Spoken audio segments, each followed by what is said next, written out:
يا ابن الحسن روحي فدا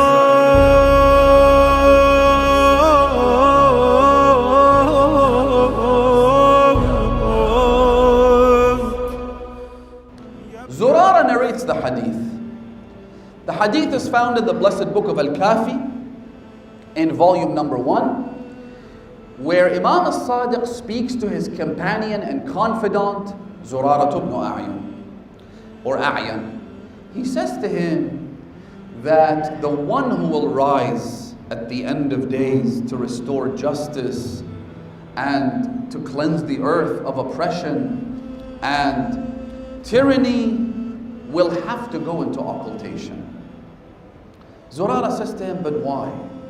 Imagine how depressed Zurara must have been to hear that the Imam of the time will go into occultation, he will disappear, and the people of his era will have no access to him. He can't fathom or imagine how you won't be able to directly go and visit your Imam and learn from him. The Imam says to him, he will have to go into occultation. Zurara says, why? The Imam provides a few answers to this question. He says, number one, because he will be killed if he doesn't hide. He will be hunted down. He's a fugitive and they want him dead. Number two, the Imam says the Shia will have to be tested. Some people will say that he was never born. Others will say his father never had any offspring. A third group will say this, a fourth group will say that, but the Shia will have to be tested. And it's a difficult and daunting test, brothers and sisters. The greatest test, in fact, after the killing of Imam al-Hussein that afflicted the Shia of the Ahlul Bayt was the occultation of the Imam of our time. Then Zurara beseeches the Imam for help. He says, if I were to be alive at that time, what should I do? How could I survive the trials, the tribulations, the darkness? The Imam said to him, Ya Zurara, in adrakta dhalika al-yawm, if you observe that era when the Imam is in occultation, read this dua. What is the dua? This is found in Mafatih al-Jinan, but as I said, the source is in the blessed book of Al-Kafi by Muhammad ibn Yaqub al-Kulayni. The Imam says to him, recite the following, Allahumma, whisper this just with yourselves as I read it out to you. Allahumma عرفني نفسك فإنك إن لم تعرفني نفسك لم أعرف نبيك. اللهم عرفني رسولك فإنك إن لم تعرفني رسولك لم أعرف حجتك.